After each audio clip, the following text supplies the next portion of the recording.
Ito malala eh, oh. First time sa leash, ha. Ayan, nagwawala, oh. Shhh.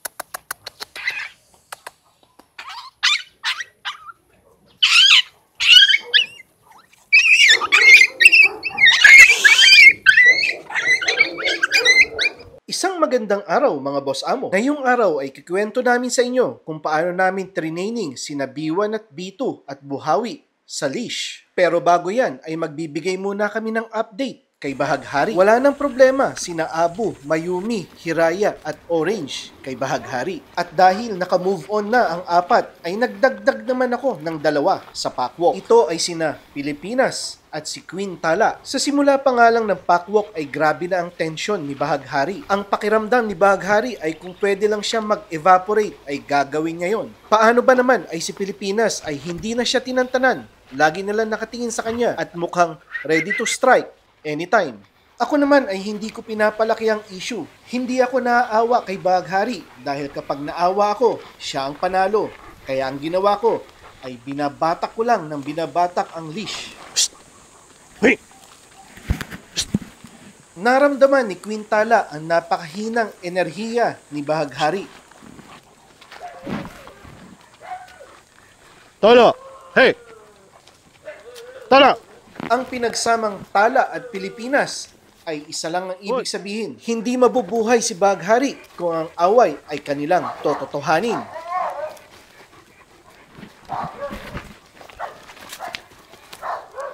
Kung dominante ang aso mo, dapat mas dominante ka.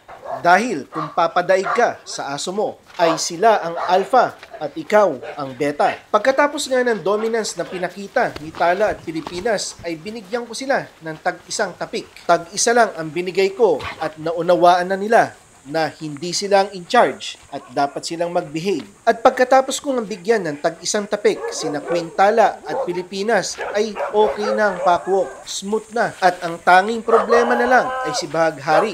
Problema dahil napaka-insecure at napakahina ng kanyang enerhiya. Hindi pa rin siya marunong makipagkapwa-aso. Para sa akin ay ganun talaga. Ang pagbabago ay may proseso at ang pagbabago ay hindi minamadali. At kahit gaano kabagal at kahit sa isang araw ay isang aso lang ang madadagdag ko para kay Bahaghari ay gagawin ko to. Dahil simula nung kinuha ko siya ay siya na ay miyembro ng Supero. Yun lang ang update kay Bahaghari at ngayon naman ay puntahan natin sina B1, B2 at Buhawi. Ito ang unang video na sina B1, B2 at Buhawi ay nakalish. At ito rin ang kanilang unang experience na may tali sa kanilang leeg. At dahil mga boss amo ay hindi ako gumagamit ng treats sa aming mga trainings, ay pagpasensyahan nyo na po ako.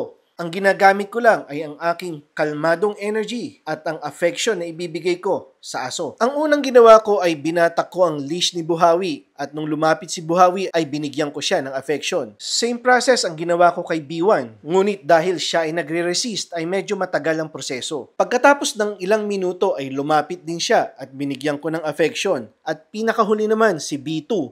Si B2 ang pinakamababa ang self-esteem at ang pinakamababa ang self-confidence. Ngunit dahil sa kagustuhan natin na matuto sila ng leash, ay binatak ko pa rin ito at nung lumapit siya ay binigyan ko ng affection. Fast learner nga itong si Buhawi. Alam na niya na pag binatak ko ang leash ay kailangan siyang lumapit. At na-associate niya na wala namang threat sa leash na nakatali sa leeg niya. Ngunit ibang-iba ang pakiramdam ni na B1 at B2. Takot na takot sila na merong leash na nakatali sa leeg nila. At dahil nga kami ay nagpa-packwalk, ang pag-training namin ay sabay-sabay na para ito'y isang training na rin ng packwalk. At pagkatapos nga ng ilang minuto ay ganun pa rin sina B1 at B2. Si Buhawi ay naka-move on na. Si B1 at B2 ay nagpapakaladkad pa rin sa leash. At dahil nga sa inasal ni na B1 at B2 sa day 1 ng aming training, ay ginawa namin ay bawat paglabas nila sa cage nila ay nakaleash sila.